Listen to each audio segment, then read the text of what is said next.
बाळासाहेबांच्या तमाम शिवसैनिकांना, तुमच्या ह्या अनिश गाढवेचा, बाळासाहेबांच्या लहानशा शिवसैनिकाचा आणि शिवसेनेच्या प्रवक्त्याचा मानाचा जय महाराष्ट्र। अगदी काहीच तासांपूर्वी आपल्या शिवसेना एक वादळ या माध्यमावर मी मुंबईकरांच्या प्रतिक्रियांचा एक व्हिडिओ अपलोड केला होता। न्यूज स्टेट महाराष्ट्र गोवा या वाहिनीवरचा हा व्हिडिओ होता। सर्वसामान्य मुंबईकर, तुमच्या माझ्यासारखे सर्वसामान्य मुंबईकर भविष्यामध्ये 2024 मध्ये मुंबईवर कुणाचं नेतृत्व असायला हवं, मुंबईवर कुणाची सत्ता असायला हवी या बाबतीत काय विचार करतायत, त्यांच्या मनात नेमकं काय चाललंय, त्यांच्या प्रतिक्रिया जाणून घेणारा विलास आठवलेंच्या न्यूज स्टेट महाराष्ट्र गोवा या माध्यमावरचा हा व्हिडिओ होता। याचं सारं क्रेडिट त्यांनाच जातं। तसं पाहायला गेलं तर सर्वसामान्य मुंबईकरांच्या मनामध्ये काय आहे तुम्हाला मला वेगळं सांगायला नको, पण तरी देखील एखाद्या तिसऱ्या माध्यमावरची प्रतिक्रिया नेमकी काय सांगते हे तुम्हा सर्वांसमोर आणण्याचा एक छोटासा प्रयत्न होता। ज्यावेळेस मी हा व्हिडिओ अपलोड केला, मुंबईकरांचा तुफान रिस्पॉन्स त्याला मिळाला।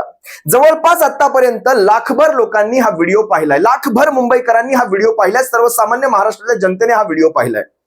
याच्या खालच्या कमेंट्स पाहता, त्या व्हिडिओ खालच्या कमेंट्स पाहता मुंबईमध्ये भविष्यामध्ये कुणाची हवा असणार आहे, या मुंबईवर, या महाराष्ट्राच्या राजधानीवर भविष्यात कुणाचं नेतृत्व असणार आहे हे मात्र इथेच सिद्ध झालं।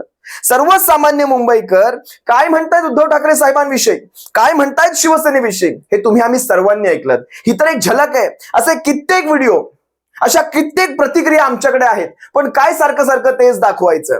शेवटी ठरवू द्या काळाला, ठरवू द्या वेळेला, लावू द्या ह्यांना निवडणुका, मग सांगू ना आपण कोण आहोत, तेव्हाच दूध का दूध पाणी का पाणी होईल। पण तेवढं ते जमल्यास बॅलेट पेपरचं काय ते करून घ्या, कारण होऊ दे ना तुमची देखील परीक्षा। सर्वसामान्य जनतेच्या मनामध्ये जर वाटत असेल त्यांना बॅलेट पेपरवर एकदाच्या काय ते निवडणुका होऊन जाऊ द्यात, तुमचं घवघवीत यश मिळते ना संबंध देशभर, ते घवघवीत यश एकदा त्या परीक्षेतून जाऊ द्यात। तुमच्यावरचे आरोप देखील दूर होतील आणि आम्हाला आरोप करायला जागा देखील राहणार नाही। एकदाचं दूध का दूध पाणी का पाणी पण होऊन जाऊ द्या। एकदाच्या बॅलेट पेपरवर कागदी वोटिंगवर घ्या, निवडणुका घ्या, पाहूयात। असो, तो माझा विषय नव्हता आजचा। लक्षात घ्या शिवसैनिकांनो, मी काल ज्यावेळेस ज्ञानदाचा व्हिडिओ दाखवला तुम्हा सर्वांना किंवा सर्वसामान्य महाराष्ट्रातील नागरिकांना ज्ञानदाचा व्हिडिओ दाखवला, ज्ञानदा तुम्हाला माहिती आहे एबीपी माझाची निष्ठावंत, त्या ज्ञानदाच्या व्हिडिओ नंतर मला बरेचसे फोन कॉल्स झाले। त्यांनी बऱ्याच शिवसैनिकांनी किंवा सर्वसामान्य नागरिकांनी एका विषयाला हात घातला आणि अतिशय योग्य विषयाला त्यांनी हात घातला होता। तुम्हाला आठवायला हवं, सांगलीमध्ये ज्यावेळेस महापूर झाला होता, सांगली कोल्हापुरात महापूर ज्यावेळेस झाला त्यावेळेस कुलदीप माने हे एबीपीचे रिपोर्टर होते। कुलदीप माने, कुलदीप कदाचित सांगलीतच राहतात। या कुलदीप मानेंचा एक व्हिडिओ व्हायरल झाला होता, ज्यावेळेस रिपोर्टिंग करता करता ज्यावेळेस त्यांना प्रश्न विचारण्यात आला की तुम्ही सुद्धा सांगलीमध्ये राहता, तुमच्या कुटुंबाची सध्या काय परिस्थिती आहे, त्यावेळेस तो रिपोर्टर म्हणाला जवळपास 2 दिवस झालेत माझा त्यांच्याशी संपर्क झालेला नाही आणि कदाचित त्यांच्याकडे देखील पुराचा वेढा वाढलेला असावा असं त्याचं म्हणणं होतं। हे सांगता सांगता त्यांच्या डोळ्यात अश्रू दाटून आले, त्यांचा कंठ दाटून आला। कुलदीप मानेंचा तो व्हिडिओ मी तुम्हाला एकदा दाखवतोय, तो देखील तुम्ही पहा। त्यावेळेस कुलदीप मानेंच्या डोळ्यात आलेल्या अश्रूंवर महाराष्ट्रातल्या एकाही नागरिकाने, लक्षात घ्या मला काय सांगायचंय, मी कुठेही म्हणत नाही ज्ञानदा चुकीची असेल, ज्ञानदाने हे काही केलंय ते काहीतरी कसला भाग असेल राजकारणाचा, मी कुठेही म्हणणार नाही। शेवटी परमेश्वर असतो ह्या सगळ्या गोष्टींची उत्तर देणारा, किंवा स्वतःचं अंतर्मन असतं ह्या सगळ्या गोष्टींची उत्तर देणार। नेमकं त्यांच्या बाबतीत काय घडलं, ज्ञानदांच्या बाबतीत त्या दिवशी काय घडलं हे त्याच सांगू शकतात, कारण अश्रूंचं राजकारण कधी होऊ नये।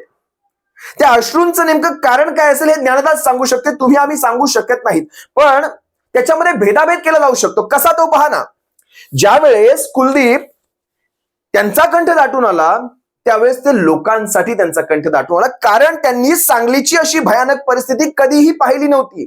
ते म्हणाले ज्या तालुक्यांमध्ये आम्ही राहतो ते तालुके कायम दुष्काळग्रस्तच।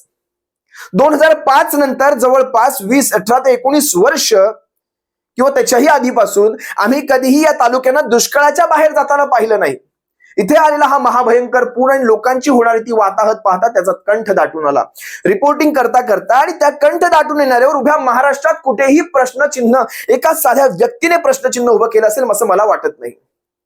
मग असं का झालं की ज्ञानदाने जो विषय काढला त्याच्यावर प्रश्नचिन्ह तयार होतात, पण कुलदीपच्या प्रश्नावर प्रश्नचिन्ह एकही तयार होत नाही।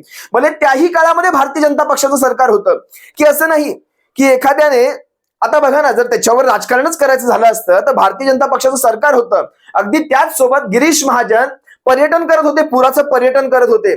त्या पुरामध्ये स्पीड बोटी घेऊन फोटो सेल्फी वगैरे चालू होतं. त्याचा देखील व्हिडिओ तुम्हाला मी दाखवतोच आहे. पण त्याच्यावर कुणीही राजकारण केलं नाही, कारण ती परिस्थिती राजकारणाची नव्हती. त्यांचा कंठ दाटून आला, त्यांनी ती परिस्थिती पाहिली. याचा अर्थ भारतीय जनता पक्षाने काही केलं, त्या आलमट्टी धरणातलं कर्नाटकात त्याही वेळेस भारतीय जनता पक्षाचं सरकार होतं, त्यांनी ते पाणी पुढे सोडलं नाही वगैरे वगैरे, हे राजकारण कुणीही केलं नाही. मग असं काय झालं ज्ञानदाच्या बाबतीत, हे ज्ञानदाच सांगू शकते. मला त्या कुलदीप मानेंचे खरंच आभार मानायचे. तुम्ही लोकांच्या प्रश्नाला हात घालून तुमच्या डोळ्यात तुमचं पाणी आलं होतं. ठरवून नाही आलं, पण लोकांच्या प्रश्नांसाठी तुमच्या डोळ्यात पाणी आलं होतं. असो, तुम्हाला मला वाटतं प्रशांत कदमांनी आत्ताच एबीपी सोडलाय. त्यांनी स्वतःचं प्रशांत कदम ऑफिशियल चालू केले. खूप सुंदर आपले विश्लेषण मांडतात.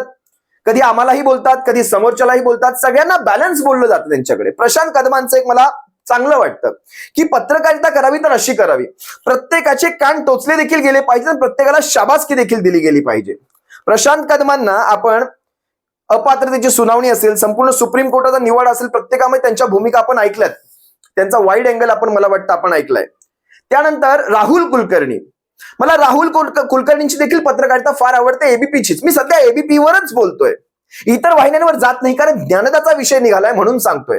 राहुल कुलकर्णींचं एक साधं उदाहरण देतो. ज्या विषयाला घेऊन ज्ञानदावर प्रश्नचिन्ह तयार झाले की तुम्ही मणिपूरवर त्या भगिनींना नागवं फिरवलं जात होतं, निर्वस्त्र करून फिरवलं जात होतं, त्यावेळेस त्या रडल्या नाहीत.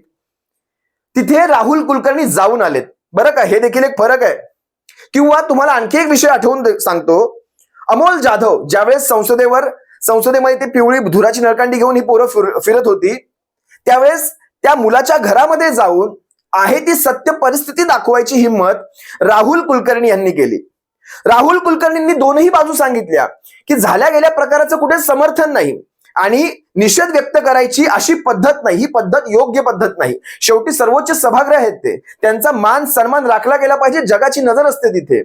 पण झाल्या प्रकारामुळे ह्या मुलांचं अतिरेकीकरण नको, या मुलांना गुन्हेगारी विश्वात ढकलण्याचं काम नको. त्यांनी त्यांच्या घराची आहे ती सत्य परिस्थिती दाखवायचं देखील धारिष्ट्य दाखवलं. या अशा परिस्थितीमध्ये अशा प्रकारची पत्रकारिता करणं हे देखील एक ते शोधून सापडण्यासारखं आहे.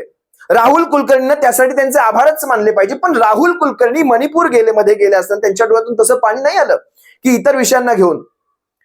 पण लक्षात घ्या, फक्त राम मंदिराच्या मुद्द्यावरून बरोबर वेळ कशी काय साधली जाते हा एक मोठा प्रश्नचिन्ह आहे. याचं उत्तर स्वतः ज्ञानदांनीच दिलं पाहिजे. ही वेळ कशी काय साधली गेली. इर्षाळवाडी घडली, इर्षाळवाडीत इतकी लोक गाडली गेली. महाराष्ट्रातल्या घटना आहेत या, महाराष्ट्रातल्या घटना कधीही नाही झालं. साधी पूजा चव्हाणची एखादी केस आपण तडीच नेत नाही आहोत, आपण कुणाच्या मानगुटीवर बसत नाही आहोत, हे देखील आपल्याला कधी वाटत. शेवटी ती देखील एक भगिनीच, तिच्याही बाबतीत काहीतरी अन्याय झालाच असेल की नाही. पण नाही, अशा घटना कधी घडत नाही. मी एबीपीचं यासाठी सांगितलं कारण एबीपी माझा त्यातल्या त्यात मी जरा चांगल्या पत्रकारितेमध्ये मोजतो. एबीपी माझाचा बीजेपी माझा अजून झालेला नाही. तो एबीपीचा बीजेपी माझा होईल त्यावेळेस मग बोलू आपण त्यावर. पण अजून देखील काही चांगल्या पत्रकारांमध्ये मी या सगळ्यांना गिनतो. आताच्या 5 बोटांवर मोजण्या इतक्या पत्रकारांमध्ये मी यांची नावं घेत असतो. त्यामुळे थोडंसं मनाला कुठेतरी वाईट वाटतं. आम्ही कधीच म्हणत नाही आमची बाजू घ्या, आम्ही कधीच म्हणणार देखील नाही, कधी घेऊ पण नाही, कुणाचीच बाजू घेऊ नये. पण समाजामध्ये जे चाललंय त्याचा आरसा दाखवण्याचं आहे असं दाखवण्याचं काम तुम्ही पत्रकारांनी केलं पाहिजे. नाही तर आहेत जय महाराष्ट्र सारखे, नावाला जय महाराष्ट्र, खर तर ती नावं बदलून जय गुजरात अशी केली पाहिजेत. मी मागेही म्हणालो जय महाराष्ट्र सारखी वृत्तपत्र असेल. तुम्हाला ते 52 कुळे अपमान करून फिरवतात. 52 कुळेंचं ते विधान तुमच्या इथे घुसलं पाहिजे होतं. साऱ्या पत्रकार समाजाच्या, हा एक समाज आहे मोठा, त्यांच्या इथे लागलं पाहिजे होतं ते वाक्य की पत्रकारांना ढाब्यावर न्या, त्यांना चहा पाण्याला न्या, त्यांना खाऊ पिऊ घाला. म्हणजे पत्रकारांची ही वेळ आली आता, त्यांना खाऊ पिऊ घालणे पण त्यांच्याकडे पैसे नाहीत. ग्रामीण भागातल्या पत्रकारांचा एक वेळ समजू शकतो, त्यांना तितकंसं मानधन दिलं जात नाही. ते वारीस आहे, पत्रकार वारीस आहे. तिथे त्यांची हत्या झाली, एखाद्या गाडी खाली गेले, पत्रकार वारीस यांचा खून झाला पाहायला गेलं तर कुणीही आवाज काढला नाही. शेवटी काय, ते लहानसे पत्रकार होते म्हणून.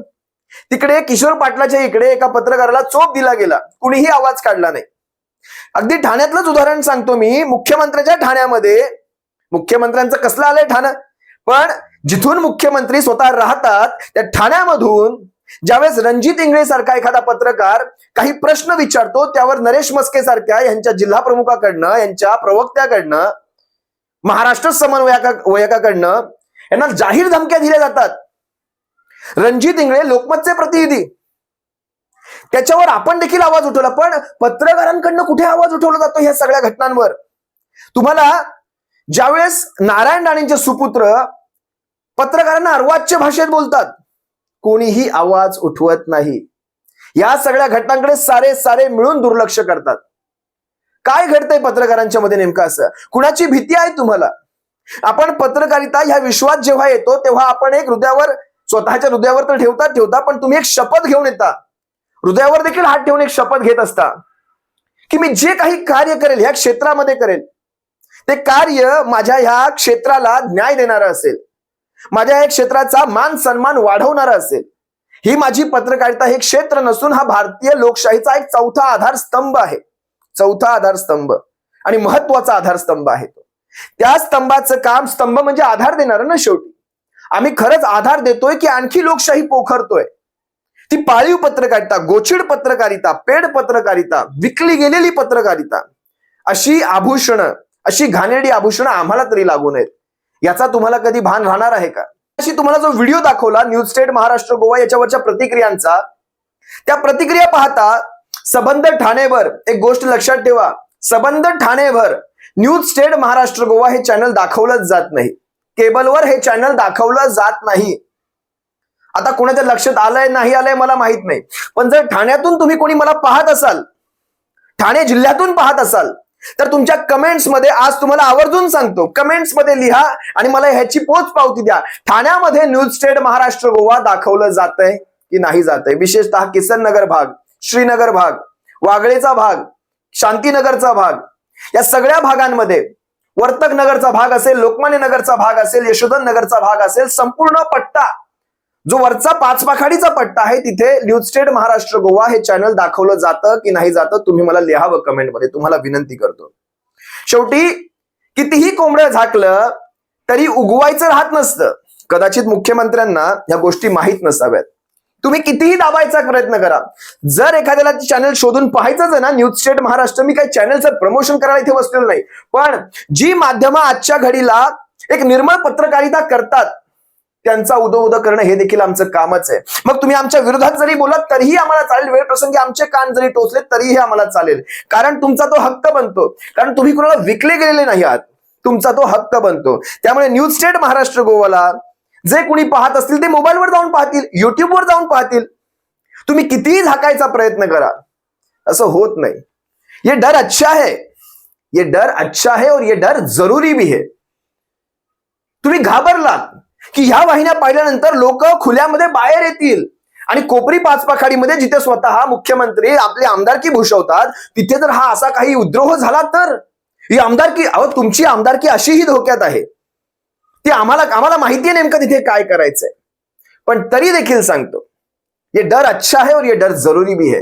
पत्रकारिताच तुम्हाला पाहिजे असेल ना, लक्षात घ्या, आता जवळपास गेली 3 ते 4 दिवस राम मंदिराचा विषय इतका तापतोय, पण कुठल्या तरी वृत्तवाहिनीने ही गोष्ट सांगितली का की सगळ्यात पहिलं राम मंदिराचं 70 वर्ष ज्ञानदा सांगते रामलला हे तंबूत होते, पण कुणीतरी असं सांगितलं का सगळ्यात पहिलं 1989 मध्ये त्या जुन्या राम मंदिराचे टाळे जे भक्तांसाठी बंद होते ते टाळे खोलण्याचं काम राजीव गांधींनी केलं?